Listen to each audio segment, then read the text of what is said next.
내가 학원에 쓴다고 모두 서울대를 갈 수 있는 게 아니잖아요. 그 돈을 다룰 때는 이과적인 마인드 다 끄집어내셔서 이 돈이 정말 이거에 효용이 있는가에 대해서 많이 생각을 해보시는 게 박보미 TV. 박보미 TV.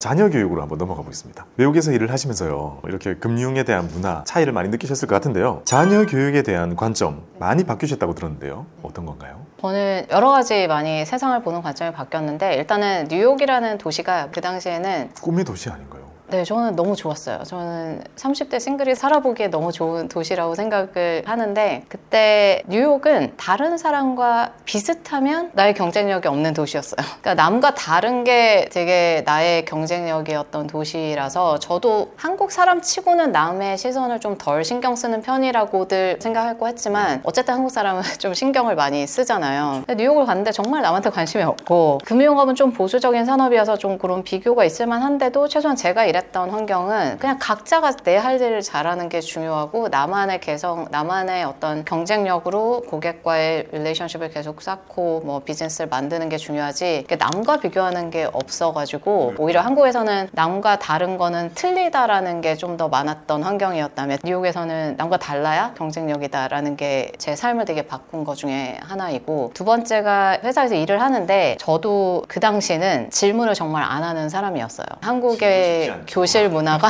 질문이 있더라도 하면 쟤는 왜 다 끝났는데 수업, 그리고 가끔 선생님들도 이렇게 질문하는 거 별로 안 좋아하시는 경우들도 있었고, 이래서 저도 질문이라는 걸 한국에서는 많이 안 했던 사람이었는데, 제가 뉴욕에 가서 일을 하는데 저희가 아침에 7시쯤에 이제 모닝 미팅을 하거든요. 그러면은 아시아에 있는 이제 각국의 애널리스트들이 전화를 참여를 해요. 근데 솔직히 그 당시에 영어를 되게 잘하지 못할 때 다양한 액센트를 가진 아시아 각국의 처음 들어보는 회사 이름을 막 피칭을 하면 솔직히 잘 안 들려요. 잘 알지도 못하겠고, 안 그래도 질문하는 게 습관이 안 돼 있는데 저는 못하겠는 거예요. 근데 하루는 아까 말씀드린 제 보스가 저를 방으로 불러서 딱 한마디 하셨어요. Ask questions. 너 질문해라. 너 질문 안 하면 너는 여기 있는 사람이 아니다. 정말 질문할 게 없으면 크게 한숨이라도 쉬어서 네가 있다라는 걸 사람들에게 알려라. 와, 진짜 다르다. 저쪽에서 컨퍼런스 콜에 들어온 사람들은 너를 보지 못하기 때문에, 그때는 이제 이런 화상회의가 없었으니까 너가 아무 말도 안 하고 있으면 너는 존재하지 않는 거다. 그래서 근데 이제 회사니까 잘리면 안 되니까 하라면 해야 되잖아요. 그래서 그때부터 저는 질문을 하는 거에 대한 습관을 사실은 강제적으로 가지기 시작했는데, 저는 그게 제 인생을 바꿨어요. 정말. 그래서 미국이라는 제가 있었던 환경에서, 그리고 금융권에서 질문을 하는 게 너무너무 중요한 그런 환경이었던 거. 그게 한국의 기업박물관 그룹 미팅을 가보면 개인적으로는 질문을 많이 하실 수도 있는데, 기업들이랑 사실 그룹 세팅에서는 그 미국에서의 치열한 막 질문을 하기 위해서 손들고 이런 게 한국에서는 그렇게 많이 보이는 것 같지는 않아서, 그게 좀 큰 차이인 것 같고, 그러다가 홍콩을 갔을 때도 되게 놀란 게, 중국과 인도 분들 정말 질문 치열하게 하고 막 서로 물어보고 막 이러거든요. 그러니까 이제 한국은 막 질문을 많이 하고 이러면 너무 나선다라는 느낌을 주는 경우도 있고 하니까는 끝나고 물어보면 되지 막 이러는데, 미국이랑 또 홍콩에서는, 제가 일했던 업에서는 질문에 대한 빈도와 심도가 굉장히 큰 차이라고 좀 느꼈습니다. 지금 자녀분 그렇게 하기 위해서 특별히 하신 게 있으세요? 저희는 근데 이제 제가 해외에 오래 있었어가지고, 이제 아이가 처음에는 외국에서 학교를 다녔잖아요. 학기가 끝나면 뭐 학교에서 했던 걸 다 들고 오니까 봤는데, 초등학교 1학년 1학기 때 한 학기 내내 학교에서 Power of Yet이라 그래서, 나는 아직 못하는 거에 파워. 그러니까 내가 I cannot do it 이러면 나는 할 수 없어잖아. 부정적이잖아요. 근데 I cannot do it yet 이러면 나는 아직 할 수, 되게 긍정이잖아요. 그거를 엄청 배워서 오더라고, 한 학기 내내. 그런 거에 대해서 외국에서는 실패를 하고 실수를 하는 걸 되게 장려하는 문화인데, 한국은 사실 사지선다 오지선다에 익숙해 있으니까 하나라도 틀리면 다 실패가 되니까, 실패에 대한 회복 탄력성이 조금 약한 것 같아요. 그리고 그거를 되게 많이 기회를 주는 문화도 아니고, 그런데 외국에서는 실수하고 실패해도 그 다음 기회를 계속 할 수 있게 주는 거가 저는 좀 큰 차이였었고, 그래서 학교에서부터 근데 그게 시작됐나 싶더라고요. 아예 그 학교 교육을 보니까 한 학기 내내 실패해도 괜찮아. 시도하지 않은 게 실패야. 실패했던 거는 네가 뭔가를 시도했기 때문에 뭐가 안 되는지를 알고, 그래서 되는 걸 향해서 너는 가는 거야. 이거를 초등학교 때부터 국영수를 하는 게 아니라 그걸 하니까 완전 다르네요. 네, 저 그래서 되게 이런 교육을 내가 받고 자랐으면 내가 스티브 잡스처럼 됐을까? 막 그런 생각을 해보기도 해요. 저도 그런 생각 많이 네. 합니다. 저는 학창 시절에 공부를 많이 하지 않았거든요. 근데 아까 말씀하셨던 것처럼 지금 공부를 제일 많이 해요. 이제 공부를 해야만 모든 걸 쫓아갈 수 있는 시기가 되었다 보니까요. 이제는 출근하는 내내 그 시간도 아껴가지고 네. 증권 방송, 뉴스 요약 이런 거 듣고요. 도착해가지고도 뭔가 읽고 계속 공부를 해야 되잖아요. 맨날 드는 생각이요. 이렇게 공부했으면 서울 됐겠는데 또 궁금한 거 있습니다. 그러면요. 좀 더 금융의 시각으로 돌려보면요. 외국에서는 투자에 대한 마인드가 어쨌든 이렇게 뿌리 깊이 박혀 있다면 학교 교과에 금융에 대한 게 좀 들어간다거나 아니면 부모님들이 자녀에 대한 금융 교육을 시키는 것들도요. 좀 목격하신 게 있어요. 사실 근데 그거는 제가 아이의 삶에 그렇게 신경을 안 써가지고 다른 부모님들이 어떻게 하는지는 본 적이 없고, 근데 학교 도서관이나 이런데 그 한국에도 책이 있더라고요. 영어로 된 게 한 톨의 쌀이라는 One Grain of Rice였나요? 그래서 동화책인데 인도의 수학 관련된 분이 그걸 동화로 구현해서 복리를 보여주는 책인 거예요. 오, 사란톨로 시작되는 복리요. 그래서 이제 임금님이 어떤 분이 뭐를 잘해가지고 상을 주려고 그러니까 필요 없고 쌀 한 톨만 주면 되는데 그게 매일 2배씩 늘어나게 얼마가 주시면 됩니다 이랬는데 동화책이 마지막에 이렇게 펼쳐지면서 그 쌀 한 톨이 엄청나게 크게 돼 있는 거를 보여주는 그런 것들이 책으로 꽤 있는 거가 좀 재밌다고 생각을 했고, 근데 저는 이제 다른 사람들이 어떻게 하는 것보다 저 스스로가 투자를 어렸을 때부터 하는 거의 중요성에 대해서 강조를 하다 보니까 제가 그냥 커리큘럼을 생각하고 아이디어를 생각한 게, 예를 들면 투자라고 했을 때 혹은 금융이라고 했을 때 한국에서 교육한다라고 하면 항상 처음에 뭐 저축, 소비, 신용카드 뭐 이런 식으로 막 시작을 하더라고요. 조금 더 재테크적인 관점이죠. 그래서 저는 그거보다는 아이들은 사실 듀레이션이 아까 말한 대로 되게 긴 장기 호흡이니까 가장 호흡이 긴 건 어쨌든 기업이잖아요. 100년 된 기업들이 있고. 그래서 예를 들어 저는 딸이랑 얘기할 때 그런 얘기를 하죠. 겨울왕국 엘사를 보면 디즈니라는 회사에 최근에는 업앤다운이 뭐 좀 있긴 했지만 엘사가 과거의 디즈니의 공주 캐릭터와는 어떤 면이 차이가 있었던 것 같아요? 라고 물어보면 뭐라고 답을 하실 것 같으세요? 엘사, 잠깐만요. 지금 훅 들어온 질문입니다. 보자, 엘사가 훨씬 능동적이죠? 네, 그죠. 저는 이제 관찰을 했을 때 어쨌든 프로즌이라는 시리즈가 디즈니 역사상 그 두 개를 합치면은 이제 거의 탑에 있는 매출을 창출을 했잖아요. 기존의 공주 캐릭터들은 대부분 항상 본인이 위험에 빠지죠. 스스로 사과를 먹고 쓰러진다거나 이제 그런 게 있고, 그러면 이제 항상 왕자님이 오셔가지고 구해줘야 되잖아요. 엘사 자체는 왕자님이나 뭐 이런 게 없고 혼자 이제 극복을 해나가는 과정인 거고, 안나도 처음에 사랑에 빠진 그 왕자님을 알고 보니 나쁜 사람이었고, 크리스토프라는 이제 또 평범한 남성이 함께 셋이서 이제 역경을 극복해가는 과정인데, 기존에 항상 아름다운 여자분이 뭔가 해서 남자분이 와서 구해줘야 되고, 그게 남자분들한테 부담스럽잖아요. 내가 맨날 이렇게 구해줘야 되나?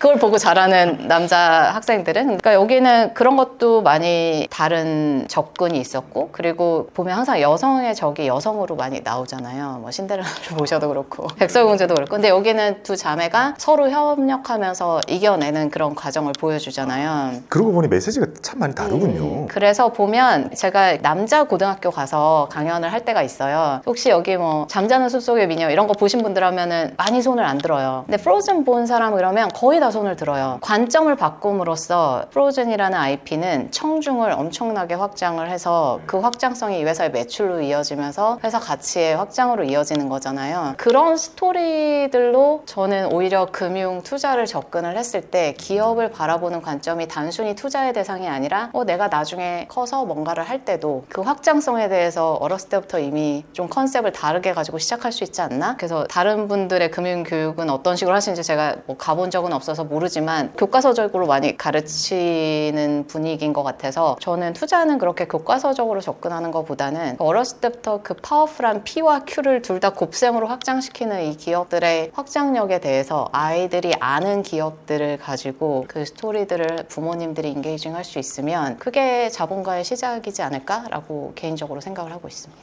결국 투자의 관점으로 접근하기 위해서 공부를 할 게 아니라 기업 그 자체로 보는 거를 시작해야 결국 뒤에는 투자를 이어질 수 있다, 이런 말씀이시군요. 그렇게 저희 스스로 접근을 하려고 노력을 하고 있습니다. 저희 딸이 이제 로블록스 게임을 되게 좋아하거든요. 저희 가서 얘는 돈을 어떻게 버니? 그랬더니 로벅스로 번다 그러면 그 로벅스는 누가 사주니? 그랬더니 아빠가 얼마 줬대요. 그래서 그러면 이 회사는 현금을 처음에 받네? 너무 좋은 비즈니스에 네가 네 돈을 지금 희생하는 거 아니니? 뭐 이러면 사실 1, 2분 이상 이런 대화는 못하죠. 아직 어리니까. 그치만 그 다음에 갑자기 그거 관련해서 저한테 물어봐요. 그때 로블록스가 돈을 어떻게 번다 그랬지? 이러면서 저는 그냥 아이들이랑도 이런 투자를 접근할 때 그게 일상생활에서 되게 자연스럽게 접근할 수 있도록 하시는 거를 많은 분들에게 그런 예시들을 좀 많이 공유 드리고 싶은 거죠. 그러니까 맥도날드 먹으러 가면 햄버거 몇 개 사고 이거 얼마지? 그러면 물어요. 근데 얘네는 원재료는 뭐가 들어갈까? 뭐 이거는 얼마야? 손익계산서에 있는 것도 굉장히 쉽게 아이들을 인게이지 할 수 있고. 그래서 저희가 이제 조금씩 계속 그런 커리큘럼들을 준비하는 이유가 결국은 그게 작지만 저희가 사회에 좀 뭔가 의미 있는 일을 하는 게 아닌가라고 생각을 하고 있습니다. 이제 중요한 것 같습니다. 지금의 그런 노력이 후세대는 정말 귀중한 걸 거예요. 투자 쪽에 있어서는 정말 많은 게 생겨나고 있는데 그게 지금이 좀 과도기라고 생각을 해요. 말씀해 주신 것처럼 주변에서 우리가 보고 듣는 수많은 것들을 투자랑 연결시키는 이것도요. 너무 뻔해 보이는데 막상 정리된 것도 없고 정리하는 사람도 없단 말이에요. 왜 이렇게 뻔한 건데 없을까라고 했을 때 그게 전혀 필요 없던 이 과거와 그게 너무 필요한 미래에 만나는 시점 같아요. 지금 그런 게 많이 나와가지고 이제 많이 전달이 돼야 나중에 미래에는 진짜 금융 강국이 되지 않을까 생각합니다. 사실 AI라는 이런 게 나타나면서 투자라는 걸 하면서 되게 겸손해지는 게 저희는 기업의 미래를 예측하려고 하는 사람들이잖아요. 점점 세상은 빨리 변하고 정말 한 치 앞도 모르겠구나. 근데 여기서 뭐 내가 아이를 앞에서 이끌어준다는 게 말도 안 되는 일이다라는 거를 스스로 인정하게 되는 되게 겸손함을 가르쳐주는 게 저는 투자의 그 과정이라고 생각을 하고 물어봐요. 주변에서 우리가 한국의 교과 과정에서 많이 관심을 잃게 된 도덕, 체육, 그러니까 팀이 뭔가를 같이 하고 팀워크가 있고 리더십이 있고 또 정직해야 되고 그런 것들이 더 중요해지고 그 다음에 회복 탄력성. 왜냐하면 세상이 빨리 변한다는 얘기는 내가 그만큼 실패를 더 많이 할 거란 얘기잖아요. 그런 게 있을 때마다 어떻게 또 다시 빨리 일어나고 민첩하게 대응할 수 있느냐. 근데 그런 능력은 사실 공부로 되는 게 아니어서 오히려 제가 어렸을 때 배웠던 막 그런 도덕이나 막 이런 게 더 중요해지는 게 다시 AI 시대에 그렇게 될 거라고 저는 생각을 하고 있고 그래서 하고 싶은 게 많고 도덕적이고 친구들과 잘 지내고 그 다음에 이제 자본이 있으면 그러면 괜찮지 않을까요? 저도 그런 생각을 참 많이 하거든요. 주변에 누군가가 제가 살아온 인생이나 이런 게 되게 달라 보이잖아요. 지금 그죠. 보면요. 뭐 유튜브를 하거나 뭐 스쿨을 열거나 뭐 이런 것들 중에 계획한 게 거의 없어요. 처음에 나와가지고 사업 구상을 많이 했었는데 그대로 되는 거 하나도 없더라고요. 요즘에 드는 생각은요. 꿈은 있는데 계획은 없다라는 생각을 더 많이 하거든요. 계획 세워봤자 세상이 더 빨리 변해가지고요. 원래 제가 되게 파워제이여가지고요. 제 1년 뒤에 모습, 3년 뒤에 할 거 이런 거 전부 다 세워놓는 편이거든요. 계속 바꾸다가 지쳐가지고 이제는 꿈을 가지고 그 꿈을 향해 나가면서 내 직업은 계속 바뀔 수 있고 내 사업은 계속 달라질 수 있지만 내가 중간중간에 흔들리지 않으려면 이 선이 명확하면 된다고 생각을 하거든요. 그만큼 세상이 빨리 바뀌더라고요. 근본적인 철학, 삶의 원칙 이런 거는 있지만 세상이 변하는 거에 맞춰서 유연하게 그러니까 한국 기업들이 과거의 관료주의 구조가 변하는 세상에 민첩하게 적응할 수 있는 거를 좀 많이 막고 있어서 지금 딱 과도기에 있는 것 같아요. 제조업 중심의 이제 구조로 돼 있었던 게 어떻게 빨리 바뀔 수 있느냐. 근데 이제 제가 뭐 컨트롤할 수 없는 거를 할 수는 없으니까 그래도 다음 세대들에게 이런 교육을 제공하고 조금은 넓게 보고 하는 것들 조금이라도 기여를 하고자 노력을 하고 있습니다. 정말 의미 있는 일이라고 생각을 합니다. 대표님께서 이 교육자의 길을 겸해서 가고 계셔가지고 아마 다양한 곳에서 만나게 되지 않을까 기대를 해보겠습니다. 예전에 이런 말씀을 하신 적이 있으시더라고요. 월 50만 원으로 사교육 할 바에 이걸 애한테 투자시켜가지고 20년 뒤에 어떻게 되는지를 보여주신 게 있는데요. 요거 한번 설명해 주실까요? 그거는 50만 원씩 그냥 연금저축계좌로 자녀분들이 S&P 500, 코스피 200 그래도 한국 사람이니까 한국을 아무리 안 좋다고 해도 보수적으로 가정을 해서 절반 투자를 해서 만약에 20년 전에 태어난 아이가 그렇게 했으면 지금 몇 억의 돈이 현금성 자산으로 있는 거잖아요. 그런 경우가 지금 한국에 거의 없죠. 소위 말하는 막 금수저 이런 환경이 아니고서는. 근데 20살이 된 한국의 다음 세대들이 다 그 정도의 자본을 가지고 있다면 아까 빌 에크먼 얘기랑 좀 연결이 되는데 그러면 내가 굳이 취직을 목표로 하는 삶을 할 필요도 없고 나의 다양한 아이디어들을 다양한 전공을 한 친구들 모여서 정말 글로벌한 새로운 회사들을 만들어낼 수 있겠죠. 그래서 내가 학원에 쓰는 돈은 그냥 없어지는 돈이잖아요. 내가 학원에 쓴다고 모두 서울대를 갈 수 있는 게 아니잖아요. 그 돈을 다룰 때는 저는 되게 감성적이신 분들도 되게 이과적인 마인드라 그러나요? 다 끄집어내셔서 이 돈이 정말 이거에 효용이 있는가에 대해서 많이 생각을 해보시는 게 필요하다라고 생각을 저는 하고 있고 특히 이 AI로 인해서 급변하는 시대에 과연 현재 한국의 그런 시험 제도나 이런 것들이 그 학원에 그 많은 돈을 쓸 만큼 의미가 있을까 그거를 정말 객관적으로 좀 한번 생각을 해보셔야 되지 않나라고 생각을 하고 있습니다. 저도 많이 공감합니다. 진짜 세상이 빨리 바뀌어가지고요. 뭔가 제가 살아온 걸 떠올려 보면요. 제가 교육을 옛날에 받을 때는 문과 문과가 짱이었어요. 문과에 좋은 직업 다 몰려 있었고요. 그리고 문과에 있는 사람들이 다 위로 가서 흔히 얘기하는 우리 엔지니어들 위해서 의사결정하는 사람들이다, 뭐 이런 틀이 있었거든요. 근데 시간이 지났어요. 엄청나게 기술혁명이 일어나더니 이제 코딩의 시대 같은 게 또 왔었잖아요. 그래, 이제 코딩을 해야 되는구나 했더니 코딩을 넘어서는 AI가 다시 나오고 나니 AI가 어차피 코딩 다 해주잖아요. 그러면 다시 AI에 시키는 거는 또 이거 되게 문과적인 영역이잖아요. 많이 왔다 갔다 바뀌는 걸 보면서요, 우리가 지금 상황에서 보고 애를 코딩을 배우겠구나 해서 열심히 가르치거나 이런 게 결국 또 더 빨리 세상이 바뀌고 있다라는 생각을 지울 수 없게 만듭니다. 유연하고 민첩하고 새로운 거에서 항상 오픈 마인드된 그런 환경을 가정에서부터 해주는 게 되게 중요한 것 같고, 그래서 저는 저희랑 함께하는 이제 주니어들 중에 아직 만 1살이 안 된 아기가 있어요. 그래서 저는 진짜 그 아기가 20년까지 갈 필요도 없을 거고 10년 후에 어떤 모습일지 그거를 생각했을 때 되게 설렘이 있죠. 금액의 크고 자금이 중요한 게 아니라 한국에도 이런 자본과 마인드를 가지시는 부모님들이 이제 진짜 있구나라는 게 되게 좋았고, 그분들의 앞으로의 여정이 저도 되게 궁금하죠. 그래서 그런 예시들을 저희가 좀 많이 나오도록 도와드릴 수 있으면 그때 나중에 10년 후에 여기 그 친구랑 같이 나와드릴게요. 그때 너무 유명해지셔서 이제 못 뵙는 거 아니에요? 아니, 그럴 리가요. 올바른 투자를 알리는 일은요, 평생 해도 부족할걸요. 여전히 저는 예금을 이기지 못하고 있고 엄청난 그 세배 레버리지 ETF들과 싸워가야 되기 때문에요. 그때까지도 열심히 하고 있을 겁니다. 이제 외국에서 일하셨던 경험과 그리고 느끼셨던 금융투자의 문화, 더 나아가서 자녀 교육에 있어서의 투자교육, 금융교육에 대한 내용까지 이어봤습니다. 더 나아가서는요, 이 스케일을 키워가지고요, 외국에서 바라보는 한국에 대한 이 고질적인 코리안 디스카운트를 해결하기 위한 밸류업의 생각을 문의를 좀 드리고 싶은데요, 외국에서 일을 하시면서 느끼셨던 월가, 그리고 홍콩, 싱가포르, 그리고 한국, 어떤 차이가 있으셨나요? 저는 일단 한국 기업들을 보면 요즘에 이제 상장되어 있지 않은 한국의 유니콘들도 그렇고 스타트업도 그렇고 너무 다 한국을 목표 시장으로 두고 계획을 세우시는 경우들이 많았던 것 같아요. 중국은 지금 좀 국제적으로 한계가 있는 부분도 있긴 하지만 과거에 이제 뭐 중국이나 인도나 이런 데 보면 기본적으로 글로벌하게 생각하고 비즈니스 플랜을 짜고 각자의 나라에서 시작을 하다가 갑자기 우리의 제품이나 서비스가 되게 좋게 됐을 경우에 그거를 곧바로 모니타이즈 할 수 있게 준비가 돼 있는 거죠. 근데 한국은 대부분이 한국 안에서를 목표로 하고 있다 보니까,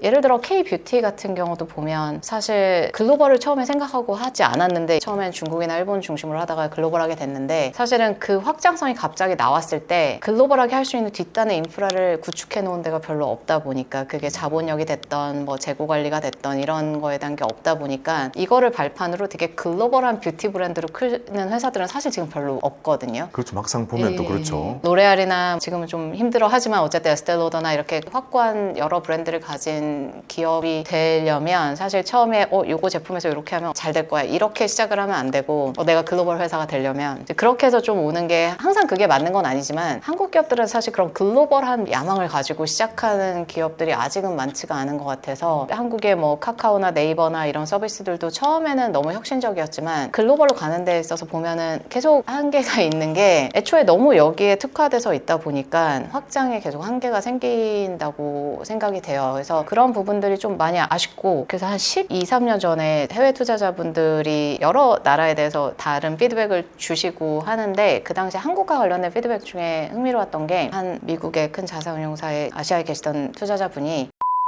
대해서, 그때는 되게 잘하고 있을 때거든요. 저는 요즘에 그분이 그때 하셨던 말씀이 계속 생각이 나요.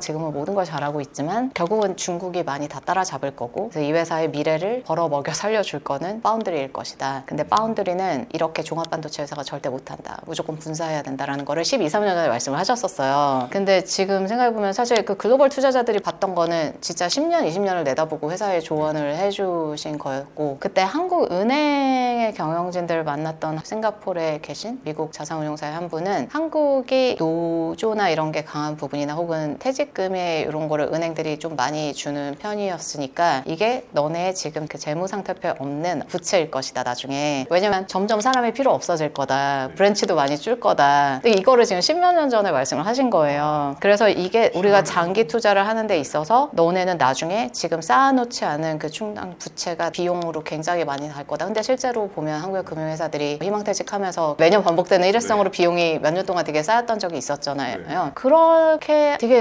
멀리 보는 관점들을 해외 장기 투자하시는 분들한테 많이 배울 수 있었던 거, 외국에서 일하면서 글로벌 투자자들이랑 같이 리서치 트립 다니고 하면서 조금 멀리 넓게 보는 걸 배웠었습니다. 그러네요. 이미 우리가 겪었던 많은 것들을 겪었을 가능성이 높다 보니 지금 이러면 나중에 이렇게 될 텐데라는 그 마음이 생각하는 게 다르군요. 훨씬 길게 보는 시각을 가지고 있고요. 그래서 저도 그분들한테 배운 거 덕분에 몇 년 전에 코로나 때 막 보면 테크 회사들이 엔지니어들을 인건비가 높은데 되게 많이 뽑으셨었잖아요. 그래서 제가 똑같은 질문을 했죠. 한국은 사람을 해고하기가 쉽지가 않은데 이렇게 고정비를 그래서 그분들이 10여 년 전에 은행 쪽에 했던 질문을 저는 이제 10여 년이 지나서 테크 회사들에게 하면서도 사실 지금 이제 인건비가 비용 부담이 매출이 줄 때는 되는 경우가 한국은 많으니까 그런 걸 보면서 경험이라는 게 되게 중요하구나 또 한번 느꼈죠. 특히 회사를 직접 해보면 알게 되죠. 고정비의 무서움과 인건비의 무서움을 알게 되죠. 또 노동시장의 구조가 또 다르니까요. 그런 거는 지금 와서 생각해보면 당시에는 그런 부음이 계속될 거다라는 가정을 너무나 당연하게 했던 것 같고 그리고 그걸 반박도 아무도 하지 않았던 것 같다는 생각이 듭니다. 결국에는 모든 것들이 이렇게 순환하는 걸 보면요. 참 과거의 경험이 중요한 것 같습니다.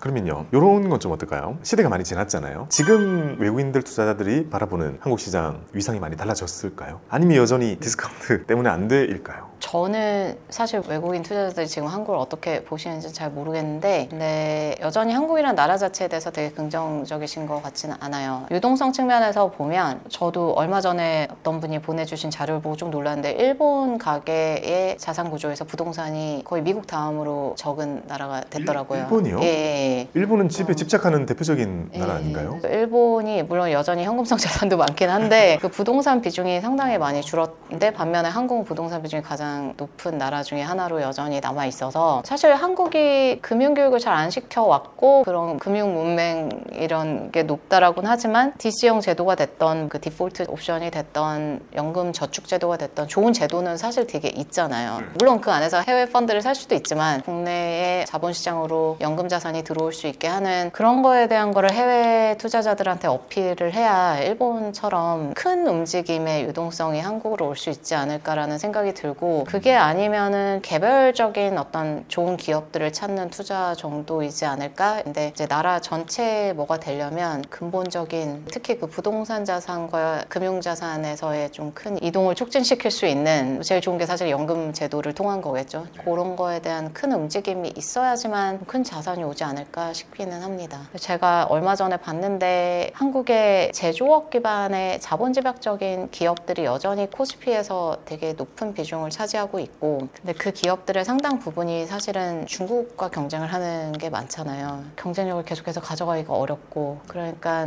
당장 큼직큼직한 기업들의 매력을 가지고 한국의 외국인 자본이 오기에는 당장은 조금 어려울 수도 있지 않을까 싶은데 또 반면에 연금 시장이나 조금 더 자산 배분 관점에서의 한국 가계의 자산 배분을 조금 더 균형 있게 가는 식으로 큰 움직임이 일어날 수 있으면 어쨌든 항상 저평가돼 있으니까 부담 없이 살 수 있는 시장이긴 하잖아요. 그래서 자산 배분의 이동이 먼저 조금 더 모멘텀이 될 수 있는 현재 시장이지 않을까 저는 개인적으로 생각을 하고 있습니다. 그런 것 같아요. 기업이 가지고 있는 이 주식시장이 커지고 있지는 않지만 연금시장은 커지고 있다 보니 어쨌든 그게 주식시장을 조금 받들어줄 수 있는 그런 받침대라면 받침대는 튼튼해지고 있는 거니까요. 최근에 보면 여러 가지 통계를 제가 살펴보고 있는데요. 진짜 놀랍게도 코스피는 안 오르지만 퇴직연금만 400조 넘고 연금 저축도 168조 정도까지 올랐더라고요. 그 TDF도 엄청 많이 올라오고 ETF도 180조. 그러니까 금융투자시장 딱 보면 커지고 있는 거 해보면 연금, 퇴직연금, IRP, DC, TDF, 디폴트 옵션, ETF 이런 것만 커진다는 거는요. 여기 있는 자금들 대부분이 아주 장기 투자하기 위한 패시브한 자금들인 거잖아요. 이 시장만큼은 커지고 있다는 건 뭔가 그나마 좀 든든함이 생기는 것 같습니다. 그래서 사실 연금이라는 자산을 가지고 해외에만 지금 계속 투자될 게 아니라 국내에도 투자가 되면 이제 거꾸로 될 수 있죠. 그러니까 한국 시장이 뭐 기업들이 더 좋아지고 그래야 투자를 할 거야일 수도 있지만 투자를 먼저 함으로써 한국 기업들의 자본 조달 비용을 낮춰줄 수 있죠. 주가가 오른다는 거는 자본 조달 비용을 낮추는 거잖아요. 그러면 그 기업들이 할 수 있는 게 훨씬 더 많아짐으로써 기업의 가치가 상승할 수도 있겠죠. 그래서 저는 그 연금 자산을 뭔가 한국에서 잘 활용을 해서 기업들이 갑자기 되게 좋아지는 건 시간이 걸리잖아요. 그렇지만 자본의 적정한 배분을 통해서 기업들의 자본 조달 비용을 낮출 수 있는 어떤 환경을, 그게 뭐 세제 혜택이 됐던 뭐 여러 가지 혜택으로 좀 주어지면 오히려 기업들은 낮은 자본 조달 비용을 바탕으로 또 뻗어나갈 수 있는 모멘텀이 되기도 하니까 역으로도 할 수 있는 부분이 있다고 생각을 하고 있습니다. 선순환이 일어날 수 있고 그 선순환의 트리거에 이 연금이 또 하나의 역할을 해줄 수 있을 것 가장 같네요. 파워풀하죠. 그리고 보니까 한국이 이제 연금을 담보로 대출이나 이런 게 특히 펀드 가입을 했을 땐 잘 안 되는 걸로 저는 알고 있어가지고 근데 사실은 그냥 상장된 주식에 투자하는 펀드들에 있는 연금이라면 뭐 버퍼를 조금 두더라도 그거를 담보로 대출 같은 걸 하게 되면 부동산 시장이나 이런 것들도 조금 더 안정적인 그런 게 되지 않을까라는 생각도 개인적으로 하고는 있습니다.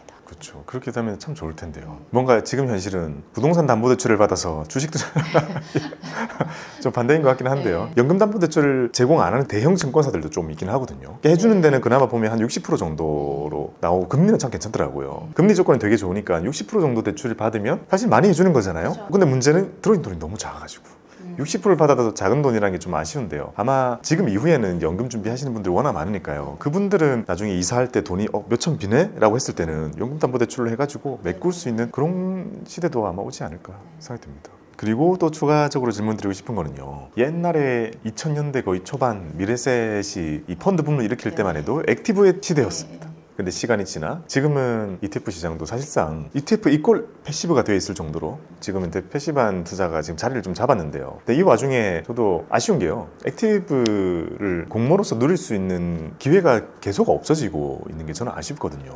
자산운용업을 직접 종사하시면서 대표님으로서요. 액티브 펀드와 패시브 ETF 차이와 우리가 이용할 때의 활용법 그리고 더 나아가서는 지금 시장에 대한 생각 좀 어떠신가요? 저는 기본적으로 분산을 되게 중요하게 생각하는 사람이어서 액티브, 패시브 다 해야 된다고 생각을 하고 있고 패시브 ETF의 사실은 취지는 저비용으로 전체 자본시장을 내가 다 가지고 있다. 뭐 존 보글 이런 분들이 처음에 인덱스 펀드 시작하셨을 때도 그냥 미국 시장 다 되게 낮은 비용으로 가지고 있다. 잘 모르니까 개인이 하기 힘드니까 개별 주식은. 근데 이제 ETF도 너무 유행처럼 되면서 사실은 분산의 의미를 많이 잃어버린 되게 작은 어떤 산업군에 대한 ETF들도 많이 나오고 한 기업이 뭐 전체 뭐 10몇 % 이렇게 막 비중이 되는 ETF들도 나오고 이러니까 그리고 어떤 것들은 비용이 높은 것들도 많다 보니까 패시브의 주요 목적인 저비용과 분산의 효과가 사실은 좀 많이 퇴색이 된 부분이 있는 것 같고 심지어 여전히 저비용인 예를 들어 S&P 500을 그대로 사는 이런 ETF 같은 경우도 지금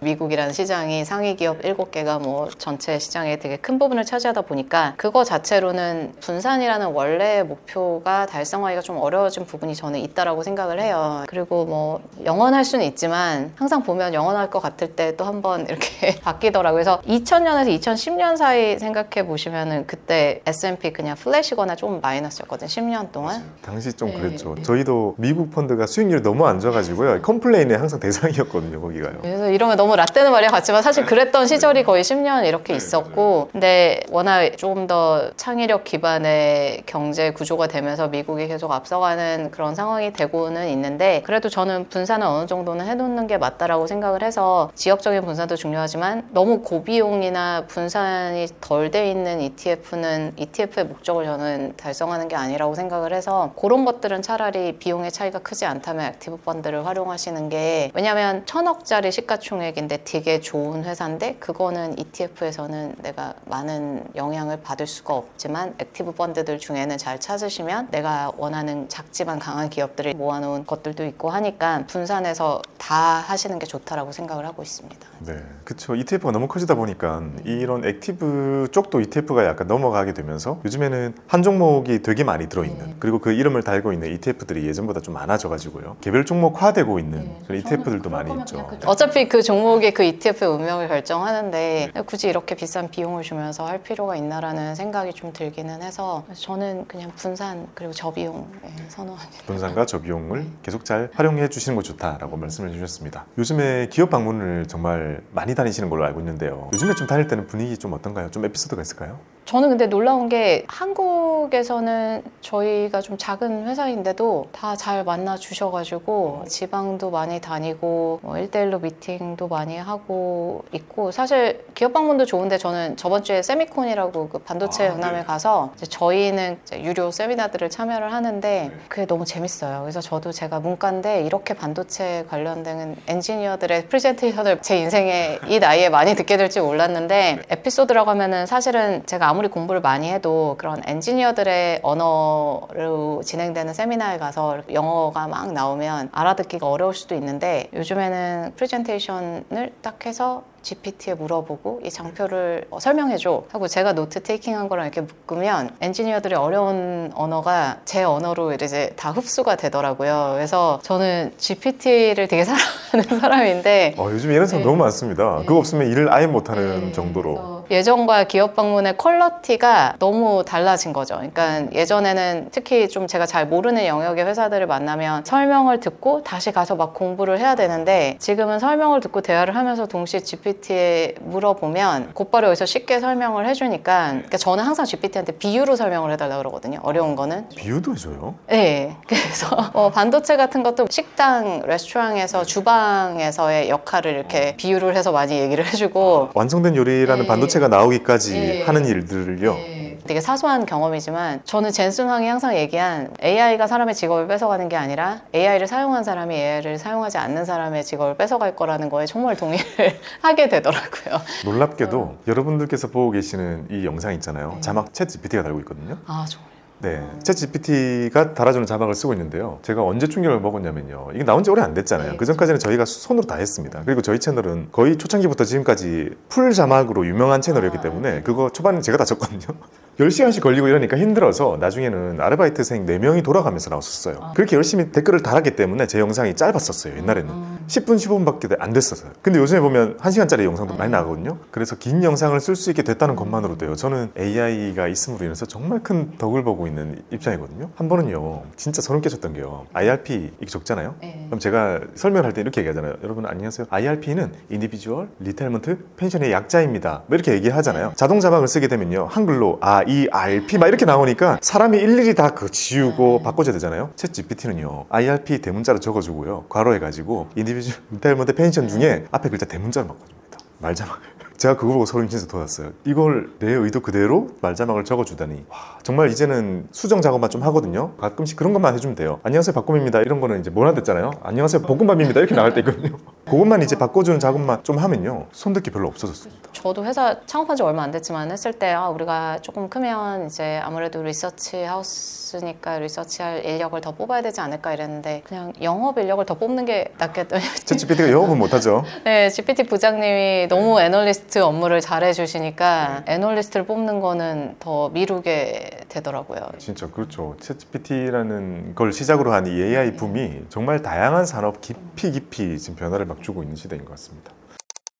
오늘 여러 가지 말씀 많이 해주셨지만요, 중요한 건 결론은 AI를 잘 쓰는 인재가 되어야 한다 라는 생각은 되게 명확한 것 같습니다. 그리고 연금을 통해서 자본가가 돼요. 연금을 통해서 자본가가 되어야 하고, 또 우리가 투자를 할 때는 그런 걸 잘 이용하는 기업의 투자까지 해서 자본가가 되는 길에 도움이 되셨으면 좋겠습니다. 마지막으로 저희 구독자분들께, 공무원분들께 한 말씀 해주신다면요. 네, 오늘 제가 큰 채널에 나온 거는 처음이어서 좀 긴장됐었는데 너무 잘 이끌어 주셔서 감사드리고요. 이 채널을 구독하시는 많은 분들이 연금으로 은퇴하실 때 밀리어네어, 빌리어네어가 될 수 있는 그런 환경이 만들어졌으면 좋겠고, 여러분들도 포기하지 않고 변동성을 이기실 수 있는 투자를 연금 제도를 통해서 계속해서 해나가시기 바랍니다. 마지막 한 가지만 더요. 지금 하고 계신 일 중에서요, 가장 어필하고자 하시는 한 말씀 해주신다면요. 저는 모든 가족이 자본가가 됐으면 좋겠어요. 그러니까 예를 들어 어떤 분이 그 얘기를 하세요. 자기 자녀가 고등학생인데 100만 원 이상을 이제 학원비를 쓰는데 부모님은 중학교 때는 학원비를 많이 썼던 이유가 우리 아이는 서울대를 갈 수 있겠지라는 희망이 중학교 때까지는 다들 있으니까 부모님이 원해서 썼었는데, 고등학교를 가면은 부모님은